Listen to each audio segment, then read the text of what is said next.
Welcome. In this video, we will be discussing about a phenomena which has been worrying a lot of climate scientists throughout the world, and that is called as Arctic amplification. So from the word itself, you can understand that it is related to the Arctic region, and amplification means that something is getting modified in a way that it is rising the present level. So amplification generally mean like the sound amplification. If you talk about in terms of science, it increases the sound, right? So in a similar way, Arctic amplification, if you go by the term itself, you can understand what it actually is. Now let's move forward, and in this video we will try to understand what this phenomena is, why it is caused, what are its implications on the entire climate system of the world, as well as we'll also try to cursorily go and try to understand the planetary wind system. So let's begin. The first thing that you need to know is why this particular thing was in news. So the team of scientists have identified iodic acid, which is HiO3, as a novel driver for new aerosol particle formation in the Arctic, which is responsible for Arctic amplification or Arctic warming. So basically what happened, the scientist was able to find the culprit. So this is the culprit which is causing the Arctic amplification or Arctic warming. So, and it is an acid which is iodic acid. So iodic acid is the culprit which is causing the Arctic warming. Presence of iodic acid in the region had not been observed previously. So this is actually a new breakthrough which the scientists had come up with, and hence this particular phenomena was in news.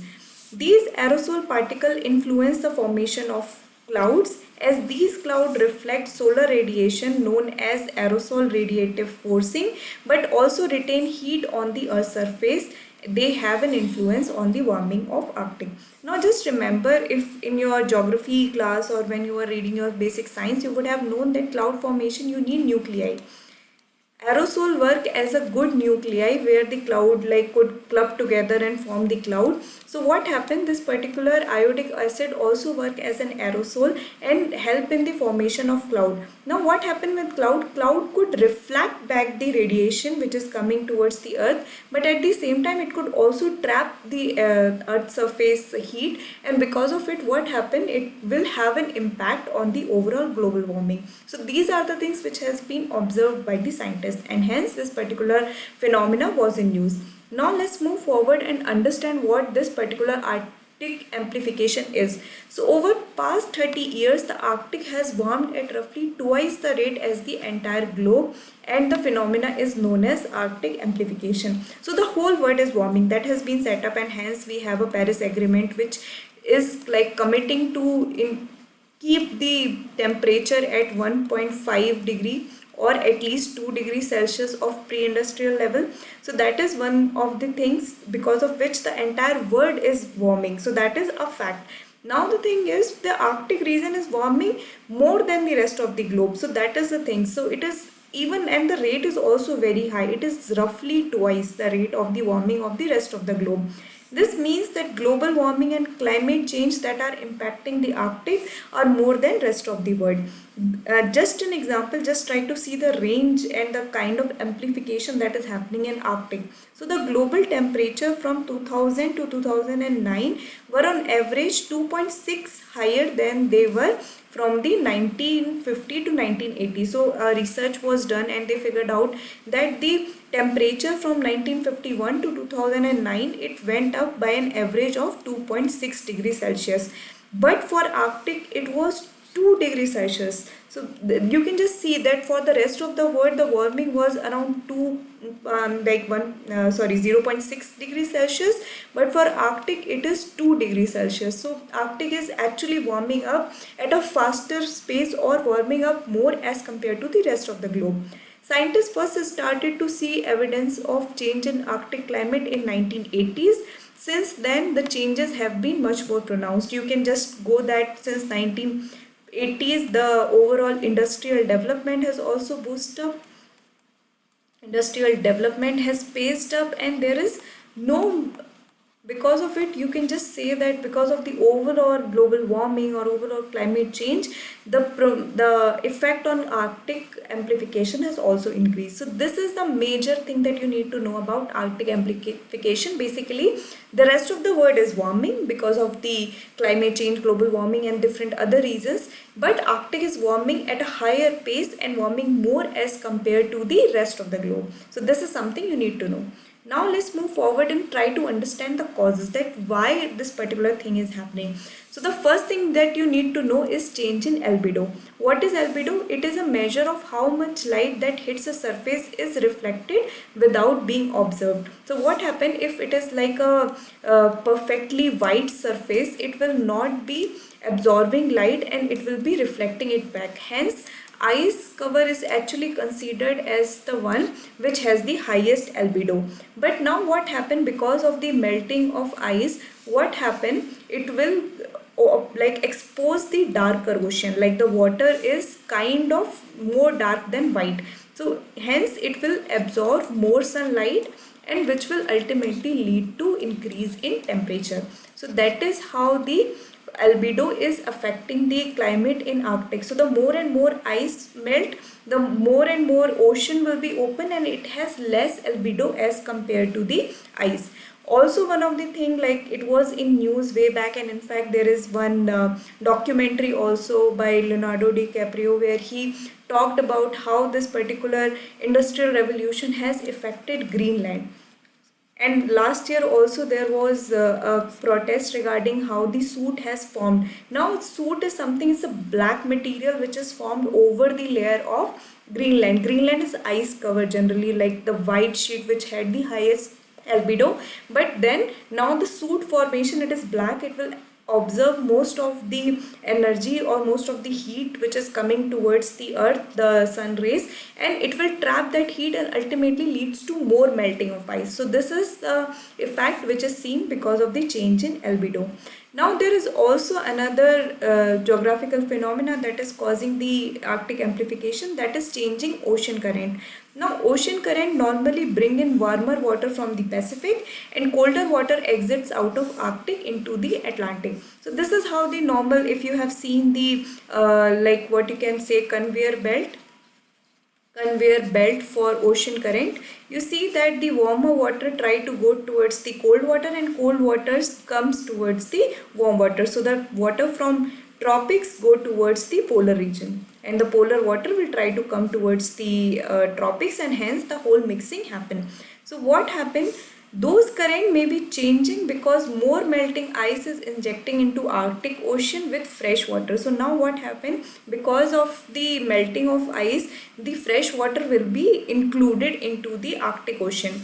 The missing ice also exposes the surface water to more wind. Now because there is no ice, the water is more susceptible to the wind, and this mixes up colder fresh water at the surface and warmer salt water below, raising surface temperature and further melting ice. So just remember, since when there is ice, there will the effect of wind over the ocean will be less.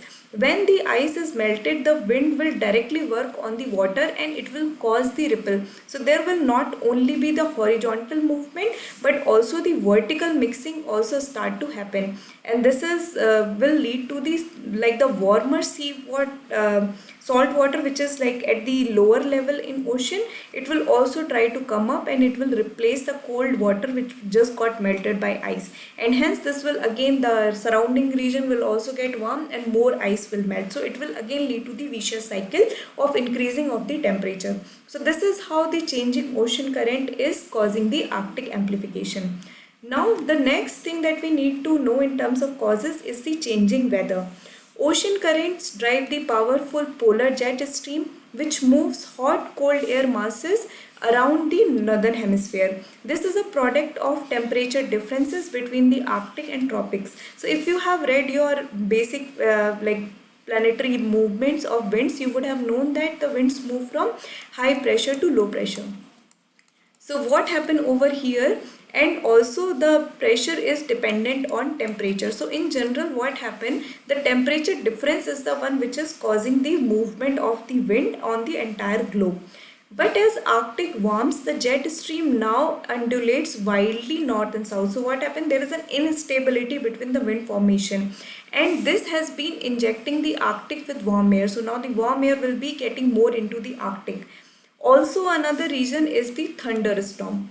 Thunderstorms are much more likely to occur in the tropics. So this is a phenomena. We have cyclones, like cyclones hitting us very now of, and then hurricanes. You must have been following news. You must have known that US been faced with so many hurricanes in the recent past, cyclones in Indian Bay of Bengal or Arabian Sea. So there are thunderstorms going to occur mostly in the tropics. So when the cyclones and hurricanes occur, there is also thunderstorm, and also very important, the cumulonimbus cloud formation. Cumulonimbus cloud formation at the equator, which is like the afternoon thunderstorm which is caused over there. These all things, what happen? They will try to storm the heat from the surface to higher level of the atmosphere. So this is what happen when the thunderstorm come. It will try to move the heated air up in the atmosphere, where the global wind patterns sweep it towards higher altitude latitude. So not only it will try to rise in height, but it will also lead towards the movement towards the northern or southern latitudes, like the higher latitudes also. The abundance of thunderstorm in tropic creates a near constant flow of heat away from the tropics towards the Arctic. So this particular phenomenon of thunderstorm will move the heat from the equator and it will take it towards the pole. So this is the major idea where changing weather or more thunderstorm or more instability in the weather condition is causing the Arctic amplification. Now let's just also try to cursorily understand how the planetary wind system is. I will not go very deep into it. It is a very important topic. Refer to your class 11th NCRT of geography. You will be able to understand most of the thing over there. If you have any doubt, feel free to drop a comment. But just a cursory view, let's just understand this particular part is warm, and then northern and southern pole both are cold. So what happened during, like we have at equator, we have intertropical convergence zone, or it is also called at IPCZ. This is a very important topic when you are trying to understand monsoon phenomena in India. So just go and revise your concept from the NCRT and you will be knowing. So what happened? The trade winds from the northern hemisphere and southern hemisphere merge over here, and it create a kind of a convergence zone. Then we also have westerlies in the northern hemisphere as well as in the southern hemisphere. All these wind system, and then finally at pole we have polar winds. So these are the basic winds which are like on the surface. Now at the upper atmosphere also we have a system of air going around. These are called as polar jet stream. The one which follow over here, these are called as polar jet stream. They formed in the polar cell. Then in the lower tropics we have Ferrel cell, Hartley cell. Here again the temperature over here. So what happened? This particular region is of low pressure. This particular region on surface is of high pressure. So the wind move from high pressure to low pressure. In Hartley cell or in the upper atmosphere, what happened? This is the low pressure and this is the high pressure at equator. So the wind moves from this direction. So you see over here, this is how the Hadley cell configuration happens. Same thing happens for the Ferrel cell. So these are your upper air circulation and this is your surface circulation. You don't have to, if you're not understanding this concept, it's okay. You first have to go ahead and try to understand or try to at least read the 11th class NCRT. If you still have doubt, I will be here to explain to you in a broader sense. So I hope you have liked this video. If you have any doubt, feel free to drop a comment. Thank you.